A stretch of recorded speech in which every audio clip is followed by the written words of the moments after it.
There are a myriad of haunted places and artifacts all over the world, some dating back hundreds of years, some with gruesome and brutal backstories, some with a sense of vengeance, and some that have a little bit of everything thrown in. The idea of hauntings evokes all kinds of emotions, images, and for some, even memories. Haunting has been extensively portrayed in film and literature, often playing on the experiences of the unlucky few. That being said, ghost stories do make for good reading and watching. But what if those stories you watch or read from the safety of your sofa or bed became all the more real? So today, here at Unexplained Mysteries, we'll be taking a look at 3 of the world's most haunted places and the stories behind them.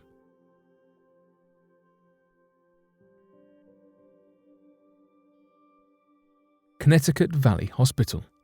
Not all places that are abandoned are haunted, but more concerning, not all haunted places are completely abandoned. The Connecticut State Hospital in Middletown is also known as the Connecticut Asylum for the Insane. Connecticut has a littered past of state-run hospitals with twisted and complex histories, but this one in particular has the most spine-chilling occurrences.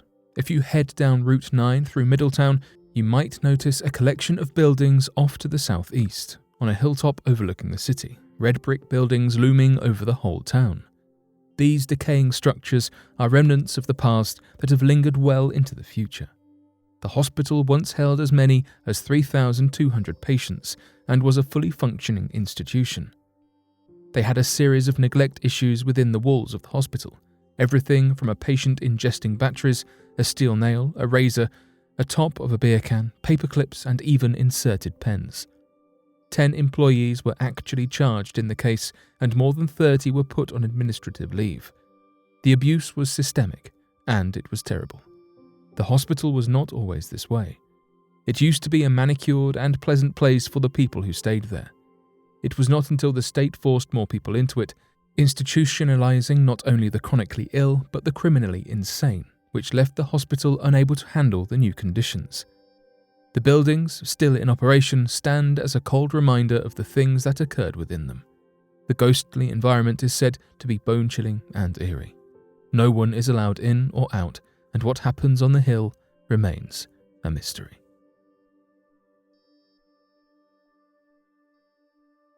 St. Paul's Episcopal Church. St. Paul's Episcopal Church was built in 1832, when the widowed wife of John Fleming donated the land on which her late husband was buried. The land became the church and cemetery of St. Paul's.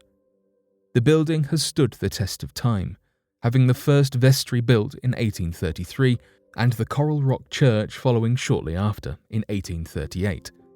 Following this, a series of natural disasters destroyed the church, with the figurative nail in the coffin being the destruction of St. Paul's by a hurricane just a decade after its initial construction.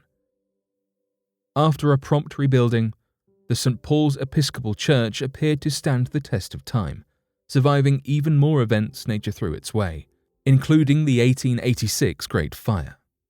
The beautiful St. Paul's held the first official cemetery Key West saw. The boundless site didn't have a fence, but rather the deceased were buried up to the edges of established homes. This proved to become problematic in the forthcoming years. Key West, the home of St. Paul's Episcopal Church, is a coral rock island, preventing the depth we see today in creating grave sites. Those who passed away were buried in cement caskets, far too close to the surface of the earth. This would soon become an issue as cement dissolves in salt water. The striking of Hurricane Okeechobee resulted in the destruction of hundreds of people's final resting places. In 1928, the storm wreaked havoc, though the recession of water revealed a horror that hadn't been anticipated.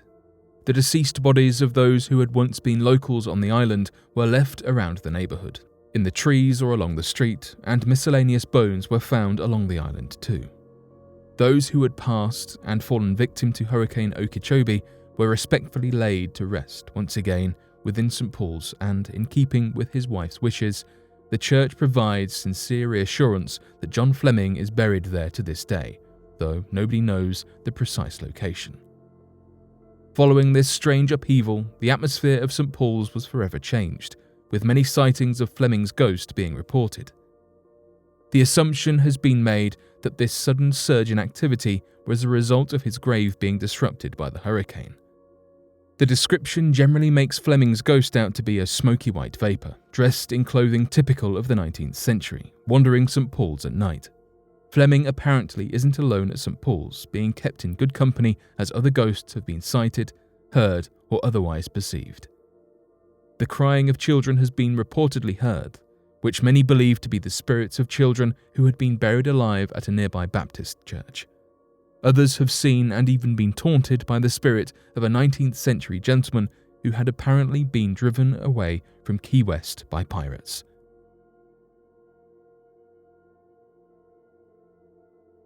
The Pollock Twins. Reincarnation, also known as rebirth or transmigration, is one theory about it not being the end when you pass away believed by many cultures. Some believe that the birth of a set of twins proves that reincarnation is real. On the 5th of May 1957, a tragedy struck the Pollock family in Hexham, England, and their two daughters, 11-year-old Joanna and 6-year-old Jacqueline, passed away due to a car accident on their way to church. The girls passed away almost instantaneously, and another child, a friend, passed away on the way to hospital. The driver was a woman who had been forcibly separated from her own children and reportedly tried to take her own life by driving after taking aspirin and phenobarbital. The case made headlines across Britain.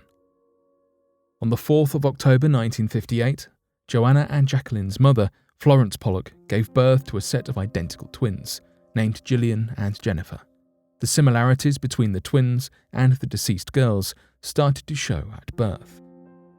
The twins, although identical, had different birthmarks. Jennifer had a birthmark on her left hip that was similar to the one that Jacqueline had in the same position. Also, she had a small birthmark on her forehead that resembled a scar Jacqueline got from falling in a bucket aged 3 years old. The parents moved the family to Whitley Bay, England, to get a fresh start before the twins turned 1. As the twins grew, they began to say and remember things that they should not have known. The girls began to ask for their deceased sister's toys by name, despite those toys being kept away. Once the twins were 4 years old, the family moved back to Hexham and the strange occurrences continued. The girls were able to name landmarks they had never seen. They knew the favourite locations of their deceased sisters and believed that they had attended school where Jacqueline and Joanna were enrolled when they passed away.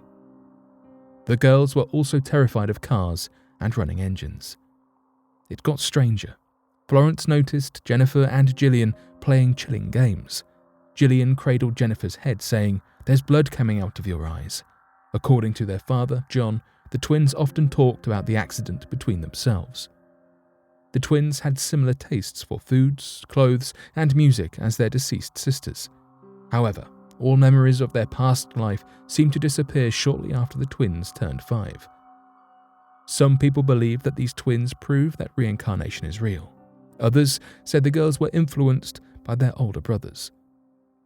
The twins were studied by a psychologist named Dr. Ian Stevenson, who researched proof of reincarnation in children. They were just one of many cases of reincarnation that the psychologist studied. The twins were covered in one of Stevenson's books, which also contained 13 other cases. In total, Stevenson studied over 2,500 cases of reincarnation over a 40-year career. A question still remains regarding reincarnation, but the case of the Pollock twins is compelling evidence.